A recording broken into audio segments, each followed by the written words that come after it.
So let's talk about Paddington 2 and why I am happy to see that it's 100% certified fresh on Rotten Tomatoes. Big D's Entertainment Rankings and Reviews. So greetings my fellow YouTubers and welcome to Big D's Entertainment Rankings and Reviews. My name is Doyle, better known to y'all as the Big D, and this time around I bring to you a review of the 2017 live-action animated comedy sequel from Britain, Paddington 2. Released by Warner Brothers, directed by Paul King, who of course helmed its predecessor. Now this of course was released by the Warners, since the distributor of the recent film was of course no more because of one of its founders. Anyway, now this of course is based on the stories of the character of Paddington Bear, created by Michael Bond, who passed away that particular year, as a matter of fact, and the film is dedicated in memory of him. And it's produced by Heyday Films and Studio Canal, who also helped in producing this film's predecessor. Anyway, Ben Wishaw returns to voice the title character alongside Pierre Capaldi and Sally Hawkins, Hugh Bonneville, Jim Broadbent, and Julie Walters. Plus, Brendan Gleeson, another Harry Potter alumni, and Hugh Grant appear in this. Now, in this film, Paddington tries to get a present for his Aunt Lucy, but ends up being framed for a crime he didn't commit. This film really was successful, and it got a ton of positive reviews, which proves it's 100% certified fresh on Rotten Tomatoes. At 240 big views, the highest rated film on the site to date, surpassing Toy Story 2, as a matter of fact. Now, before I get into my review, if you've not seen my review for the first Paddington movie, which I did the other day, click the card above.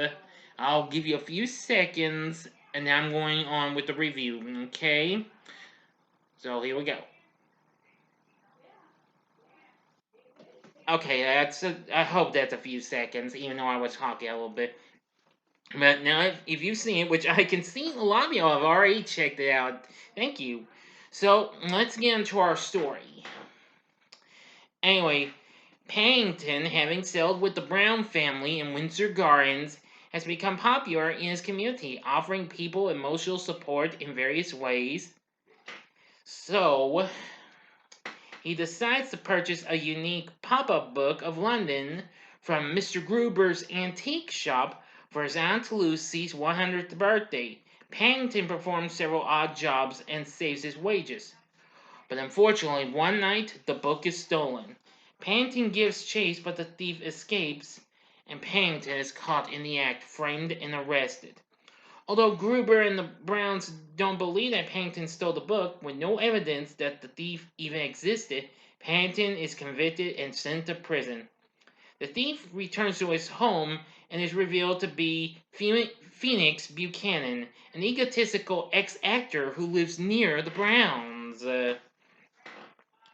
Anywho, while in prison, Paddington tries to become friends with the inmates, but soon they do manage to befriend him, as well as the short-tempered chef Knuckles McGinty, played by Brendan Gleeson, who, as I mentioned, like Julie Walters and Jim Broadbent they are all Harry Potter stars. And I forgot to mention, you may know Miss Walters, who plays the Browns' housekeeper. Mrs. Bird played Mrs. Weasley in the Harry Potter franchise. Jim Broadbent played Horace Slughorn, and of course Brendan Gleeson played Mad-Eye Moody. Anyway, I must admit, I like the performance of this character. Anyway, he recruits Paddington, impressed by his marmalade sandwich recipe, but apparently Paddington's gotta do it by himself. And apparently, you guessed it, he gives this to him. A hard stare. Yeah. I love it when he does that. Meanwhile, the Browns work to clear Paddington's name up, putting up sketches of the thief with the help from their kids, Jonathan and Judy. Who Judy now does news stories for the school newspaper, which is really cool. Anyway, let me see.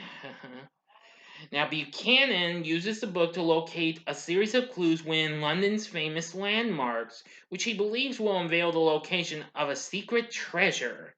During their efforts to prove Paddington's innocence, the Browns encounter a fortune teller who informs them that the book leads to the hidden fortune of the original author. Yes, and this took place at a bit of a fair event after, well, where they encountered Buchanan.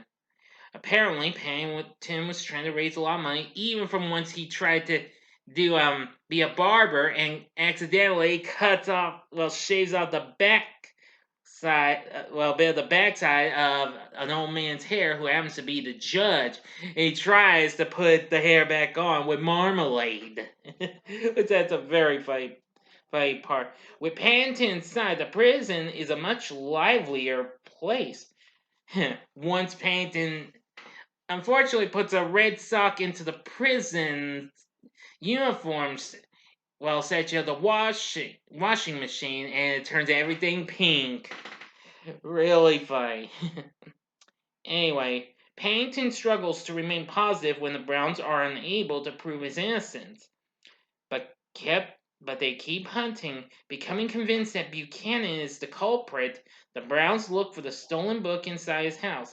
They find a secret attic where Buchanan's various costumes are stashed, including the costume of the thief. Buchanan returns home and they are forced to leave. Meanwhile, the Browns miss a prison visit with Paddington, causing him to believe that they have forgotten about him.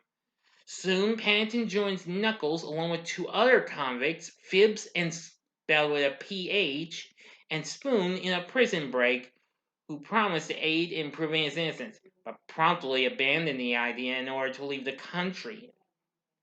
Inviting Paddington to join them, Paddington refuses, and while avoiding the police, uses a public telephone to contact the Browns, who assert that Buchanan is the real culprit. To catch him, they arrange to meet at Paddington Station, where a carnival train carrying the supposed location of the hidden fortune is due to leave shortly. Now then, to the final act and the ending. I'm going to give you 5 seconds to stop the video, go to the description box below, and please fast forward to avoid ending spoilers. Here we go.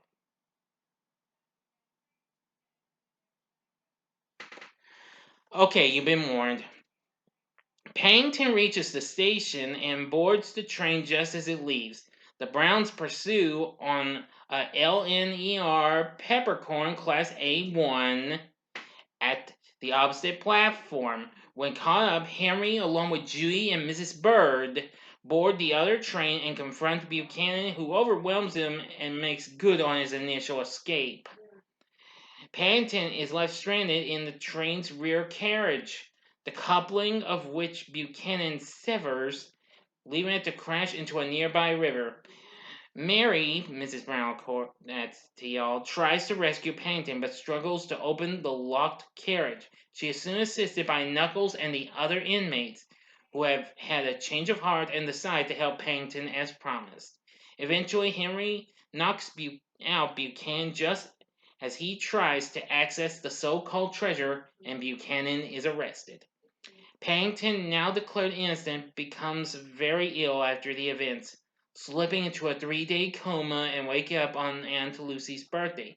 Paddington is disappointed that he cannot give Lucy the book, which was taken in as evidence, but soon discovers the Browns, with the help of various other people in their neighborhood, including Mr. Gruber, made sure Aunt Lucy could come to London and see it for herself. When answering the door to her, Paddington rushes up and hugs her, wishing her a happy birthday. And that's the end. But wait, there's still more. During the credits, Knuckles, Phibbs, and Spoon are pardoned. Buchanan is found guilty and sentenced to 10 years in prison. 6 months later, he is shown to be putting his experience as a performer to further use, hosting shows for the inmates and providing entertainment throughout the building. Oh, yeah. Very nice. So, when I think of Paddington 2, well, I'm going to say I love it. I did go and see this before my 38th birthday, since this came out the following year, early the following year in North America. And, well, earlier this year, I recently got on DVD along with its predecessor, and I just finished revisiting this, and let me tell you, I still love it. I accidentally fell asleep during some bits of it, but no problem. I've seen this, of course, and I just love it. Everything in this is good. It also received 3 nominations at the British Academy Film Awards: Outstanding British Film, Best Adapted Screenplay, and Best Actor in a Supporting Role for Hugh Grant. So, this film is just so amazing. I absolutely love it.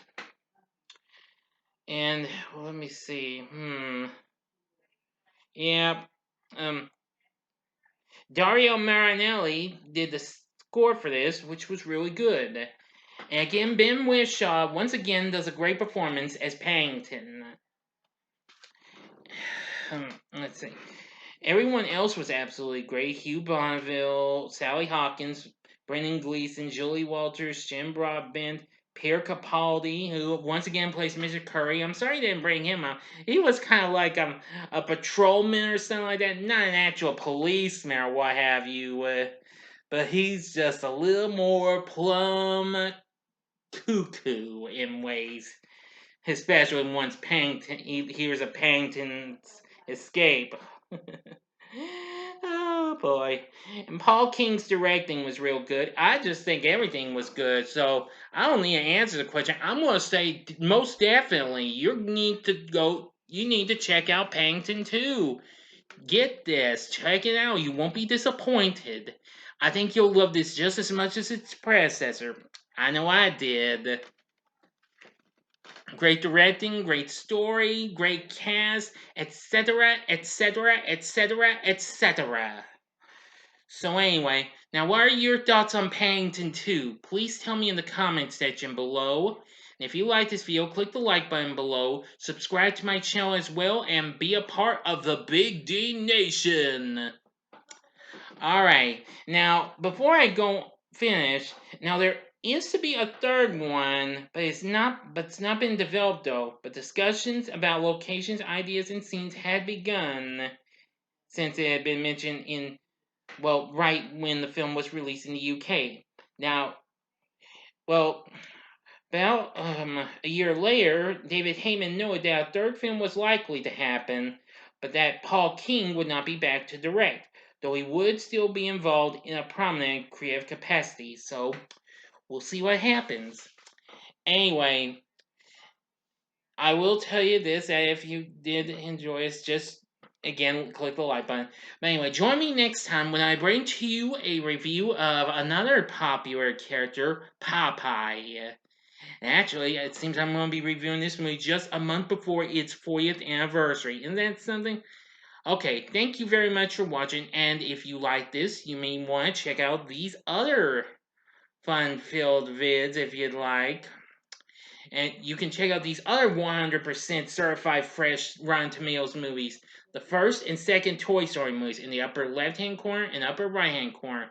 Or, please, I'm not trying to encourage y'all. Try and watch my special ranking of favorite songs from Garth Brooks in the bottom left-hand corner. Just because this needs some views and what have you. Because, of course, he was pretty big in England and Ireland. Well, with his live performances. But anyway, or if you're not yet a subscriber, go to the bottom right hand corner and click the button to subscribe. If you like rankings and reviews on movies, TV, music, video games, etc., then I'm your guy.